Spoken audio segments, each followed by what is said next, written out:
Hi, everyone. Welcome to the Rising Marriage Podcast. I'm Chris Rodak. And I'm Sarah Rodak. And today we are finally starting our Q&A sessions that were made by you guys. So first off, all of these questions come from our Instagram account. If you don't follow our Instagram account, it is at Rising Marriage.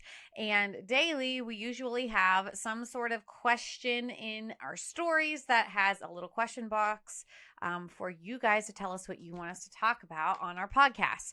So we're just dipping into those. We have quite a few, and they are all different types of questions. So for this kind of mini series, I guess you can call it, we are just focusing on one question each podcast and kind of diving into that. So this first question is a two-parter, and it says, overcoming infidelity both in the past and present, both emotionally and physically. And then the second part of the question is to go with the last one, navigating the infidelity with your when your partner can't cut ties with the other person. So, I mean, this is a pretty big one. Yeah, I'll start it off. And if the person's asking, do I stick with this person whenever they're cheating on me? I think the first thing I would think of was, do I want to stay with this person? And it depends on if you're married, if you have kids, if you're just boyfriend, girlfriend. Mm-hmm. Like if you're just boyfriend, girlfriend, to me, I'd say, who cares? Get out of there. Peace out. If you're married without kids, depends on if you love the person or not. Like, do you actually see yourself with them forever, someone who's cheated on you? And because at that point, without kids, I mean, yes, you're married, but you have less to tie you down. And I'm not saying that you shouldn't fight for your marriage, obviously, but I am saying that if this has happened to you, it depends on your personal situation. It depends on how you feel about the person, what the relationship is actually like, because I know plenty of people who are married and shouldn't be married, and that are in relationships that are not arranged, but they're not in love with the person. They're just with the person. And if you're not head over heels with the person, you don't feel they're your soulmate, that they are your partner forever, and that happened like early on, I would say, well, you'd have to think about whether that's something you want to fight for. Because whenever you're in a marriage, you're going to have times where you have to fight for the person, whenever they're not doing well, when they're depressed, they're not feeling good. Maybe they're sick, they're injured. Maybe they're in a tent, can't move. You have to lift them out. Happened to me. Been there. And you have to really go all in on them and be willing to go all in and get nothing in return. Yes. So if you're unwilling to do that for maybe years, think like in the future, this person that just cheated on me, would there be a time where for years straight, say they were really sick and maybe had cancer or something, and you had to care for them every day for years, and you got nothing in return, no affection, no sex, nothing? Could you do that? Would you want to do that? If it's a yes, then yeah, you should probably fight for them. If it's no, then maybe not. When you have kids, it's different. Mm-hmm. When you have kids, you are starting the cycle of an eternal impact. Your infinite legacy as a father and mother begins right then. And there's guys in our group who got divorced, and they talk all the time about, man, and cheating wasn't involved. They were just saying, I wish I would have fought harder for my marriage. The number one regret I have is letting my marriage stop. So I wish I would have just fought harder for it and realized what a selfish prick I was back then. And there's some things you can do to stop that. Yeah.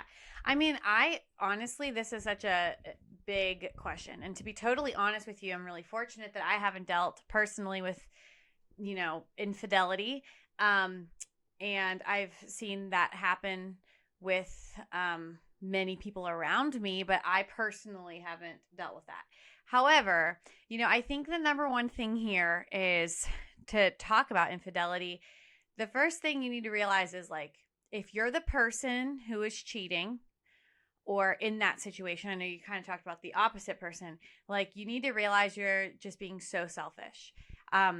There's like many things that I feel very like empathetic towards people for, but I really don't feel empathetic when someone cheats on someone. I just think like it creates such a huge like effect on so many people in your family that you might not realize that, especially when you have kids, because you're kind of showing your kids that like it's okay to, not hold a promise. And when you're married, having, like you say in your vows, that you're for better, for worse. And I feel like we have to realize in marriage, there are tough times. It's not always easy. Again, you could be lifting your spouse out of the tent and get nothing in return.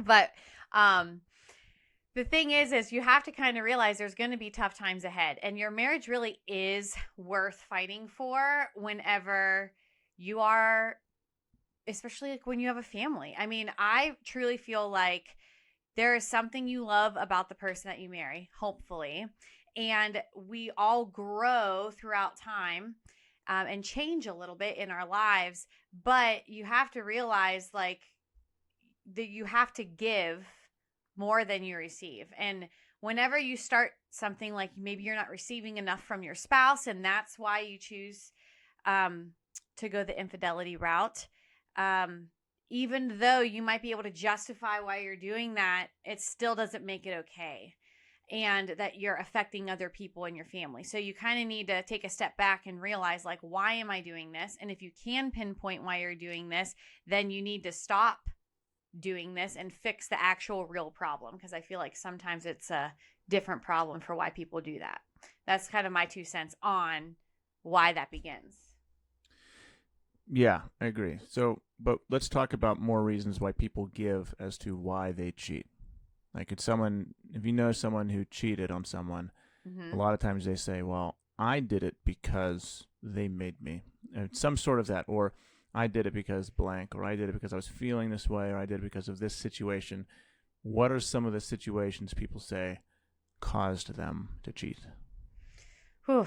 I think, what we hear from people on Instagram or our viewers, we hear a lot about because the connection's not there and they found a greater connection with someone else, or they're not getting attention from their spouse. I hear that from a lot of people. Like, my spouse doesn't give me attention and it makes my confidence feel this certain way. Maybe that their spouse is, kind of has changed a lot and isn't the same person they thought they married. Maybe they travel a lot in their business, and like they're not home all the time. So there's just like that lack of feeling like you are together. Okay. And if someone feels that way, like if you fall into any of those categories and you feel like, cheating is how I'm going to fix this situation, or at least temporarily escape this situation, what should that person do instead? To be honest, I feel like it's such a bigger problem than that like little pinpoint of those examples. Like, I'm not getting enough attention, blah, blah, blah. It always stems from such a bigger problem. Like, that is like a internal thing that you need to like really work on yourself and feel better about yourself, and give yourself some discipline to be able to, grow without feeling like you have to have something in return from your spouse. Yeah, if you end up cheating on someone, then most likely a lot of other parts of your life are out of whack. Yes. It's not just that. It's not like you're waking up at 4 a.m., going to the gym every day, crushing it at business, crushing it as a father, and you're super organized, you're time blocking, you're doing all these things, you've got a routine in place, you journal, you're meditating. You're not doing all those things and then one day randomly say, well, I'm going to cheat on my wife.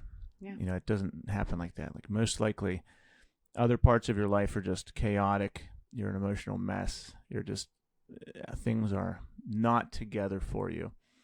And that could be just like a symptom of the rest of your life. And just like, we talk about all the time, you have to be going after all these parts of your life at once. Like, in Rising Fathers, we work on our health, we work on our discipline, our marriage, our parenting. We just try to become a better person. And when you focus on just one thing at one time, all the other things can kind of go by the wayside. But if you work on all of them at one time and just try to be a better person all around, then you just rise as a person. And every single thing is like a rising tide raises the ship. So if you are even getting those thoughts of doing that, then I would say take a step back and just think like, okay, what's my health like? What kind of vices do I have that are holding me down right now? Do I have a drinking problem? Am I playing too many do I have an eating problem? Do I have a drug problem? Am I undisciplined? Am I emotionally out of control? What is the issue that I have that's causing me to not be myself and not show up as a good person? And then you have to tackle that first, because if you do not tackle that first, you'll cheat on your wife, and then you'll go gamble your savings away, and then you'll drink too much, and you'll wake up sleepy, and you won't be able to play with your kids, and it'll just be a cascading effect of a shitstorm that you rain down on your family, all because there's one thing that you're just pushing down and not taking care of. But you probably already know what that is. Mm-hmm. You're just trying to avoid it. So dig it out. No, the question that the person asked, it sounds like they're the person that's being cheated on from the way that the answer is phrased. Yeah. So like overcoming that you were cheated on. So I think that's like we kind of talked about the person. So if it's cheating, someone that wants to overcome it, they want to overcome it because they were cheated on both emotionally and physically. But this is the tricky part of it. So why don't we start with that part first? All right. So that goes back to what I said earlier. I know, and here's the thing. Let me be truthful. I know some guys in high school and in college who had girlfriends who were more attractive and you could say a higher level than they were. You know how you rate people. There's that old hot or not game you used to play. You know what I'm talking about. But let's say, come on, you know what I'm talking about. If you're a guy who's a 5 and you're with a girl who's an 8, and sometimes you allow more things to happen to you, you let yourself take advantage of. That's just the truth, because you're like, oh my goodness, how did I get this lady? And you let yourself. That's where the whole happy wife, happy life thing happens, where guys will just bend over and do anything and just let themselves be beaten down and even cheated on just so that they can keep that wife. So you have to, I don't know what this person's situation is. If that's your situation and you're just trying to hold on for dear life and you're being consistently taken advantage of and abused, then it's a matter of your self-worth. It's a matter of you loving yourself while you not loving yourself and thinking you have no worth, and all of your worth is in your wife. You don't think you're valuable. You think all of your worth comes from you having a wife. So if you don't have this wife, you have no worth. So that comes down to the deeper problem is who you are as a person, and how you view yourself. Like, are you a human being? Do you have worth just with you and yourself? There are things about yourself that you actually value, or do you have to have something to give you value? That's what this comes down to if you're in that situation. So if that's your situation, try to analyze that and think about if that is you. If that is you, solve that. Send us a DM. Let's talk about it. But don't allow yourself to be taken advantage of and abused for the rest of your life just so you can say, I have this person. If that's not the situation and you love this person dearly and they love you, say this was a one-off thing that they feel horrible about and they want to fix, then I say, then you should try to fix it. You should try to overcome it. Because I know a few couples who have successful, happy families, and this happened in the past, and they worked hard and overcame it. And then, like, if you can overcome it, then guess what? You're super strong afterwards. But it's only if this is not like a part of them that has to happen, and it's a repeatable pattern for years. Like if it's a thing that you both want to overcome, and you do, then I think then that could be okay. But I don't know what your situation is exactly. So honestly, you can reach out to us and let us know. We can answer it a little bit better. Yeah, but don't let yourself be taken advantage of forever, because I know people who are in relationships like that. But also, if it's a relationship and family dynamic that needs to be saved and you want to save it, then work towards that. Yeah. I mean, here's the deal. Like, that's just something that I could never see myself doing. But we all make mistakes in our lives. And when you are in a marriage, you're in it for the long run. And so you're going to have crazy shit happen, right? So you kind of have to figure out, like, there could be something really bad like that happen in your marriage, and you have to learn to overcome it together. And it's going to be really hard and really tricky. But again, like Chris was saying, like, you have to make sure that you have that healthy way to make sure that you can overcome it. And especially if you have kids, I think that brings a whole, which we don't know if the person who wrote this has kids. I think that's a whole other crazy dynamic that makes it so much more worth saving. But the second part of the question is what really worries me for this person is that they say navigating the infidelity when your partner can't cut ties with the other person. Now, this is where the red flag comes in for me, because if they can't cut the ties, they're still cheating on you. There is no navigating. There is no navigating. There shouldn't be navigating. Yeah, because you are now, they're choosing that it's okay to do the shitty thing over and over again. So now you're not worth it in their eyes. And it's really going to affect you in huge ways. And that your spouse that is continuing to do that and not cutting ties is not like, they're not being your spouse. They're just like, you have a title on paper that you are husband and wife, and it means nothing. So you have to, like, if this can be something that they can cut ties, they need to cut ties. If they are not willing to try to do that, then say I'd goodbye. be out. Yeah, even if it's a situation where you have kids and all that, that's let's go to the worst situation. Let's say that you have kids and you are married, and the person you're married to is knowingly cheating on you, knows that you know, and continues to do it. And that kind of sounds like what this is. Yeah. I don't know about the kid part though. Then that means this is just an evil person. Yeah. And for me, the ultimate decision would be, is it better for my kids to witness this type of relationship for their entire childhoods, the most formative, important years where they will get the models they need for the rest of their life of how to be a husband and father, husband and wife, or should we separate and find someone who can provide a good model for them? Yeah. If that's this is like doomsday scenarios, what I'm describing here.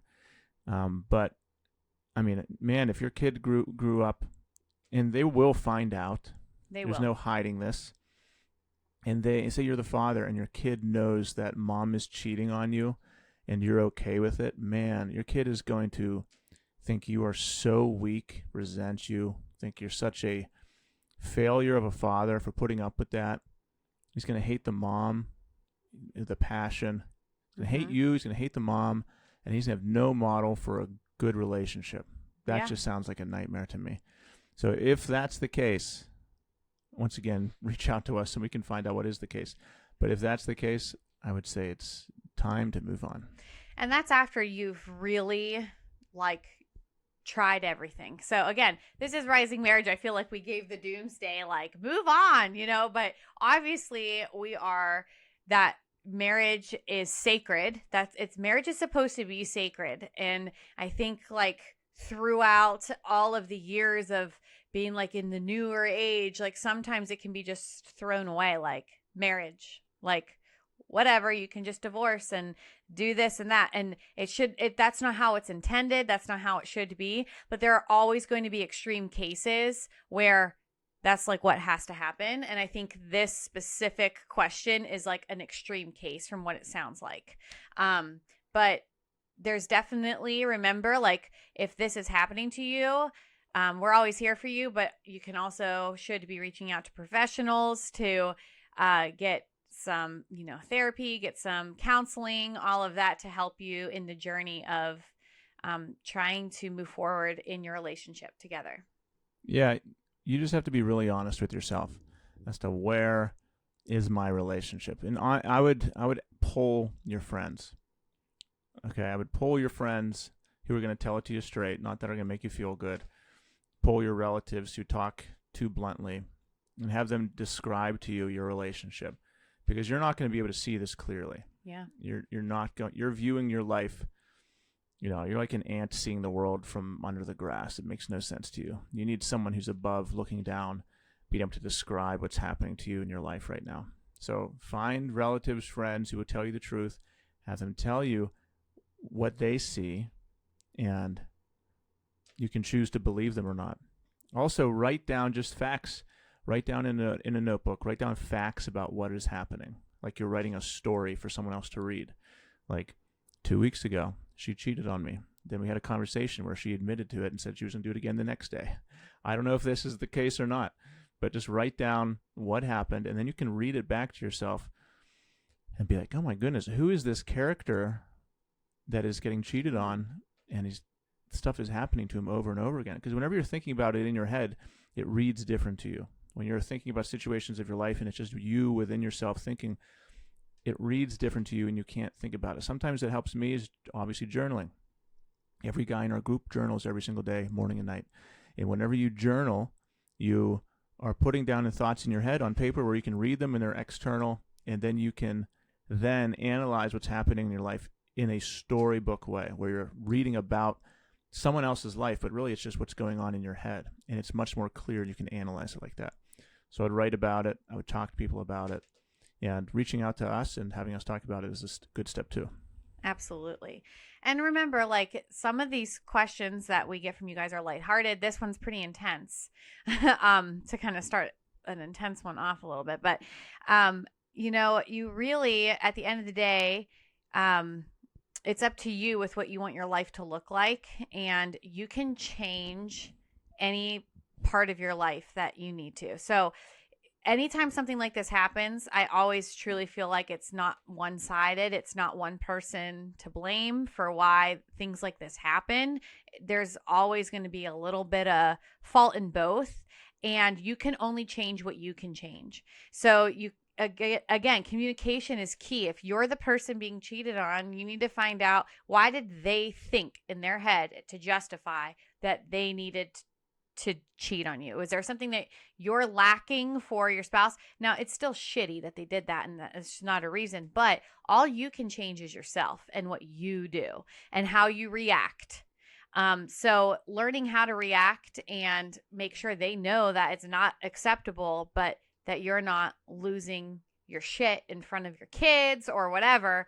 You can choose how you react to things, what you need to change. And if you're making all of those smart choices and things still aren't going your way, that's whenever you have to really make those hard decisions. But just be in charge of yourself. And like Chris said, for journaling, it really helps you put in perspective when you're feeling those big emotions, to look and say, like, okay, I'm feeling this way right now. Is this like is this validated that I'm feeling this big emotion, or am I overreacting at this time? Those kinds of things. So, just writing those out is really important. Yeah, there you go. So we'll do more Q&A for later podcasts. This one was about infidelity. We had a lot of other questions we'll get to, but it's also good just when we have these questions, just great topics for us to talk about. So that was a really big one. Obviously, there's more to it. Obviously, there's other perspectives and opinions on it. Yeah. So this is just the Rodax opinion. So thanks, everyone. Please subscribe. Please share this. We appreciate all of you who are spreading us to other people and having this podcast grow. And give us a follow. Follow Rising Father. Follow Sarah Rodak. I think it's the Sarah Rodak, right? Mm-hmm. And reach out to us at any time. Bye, guys.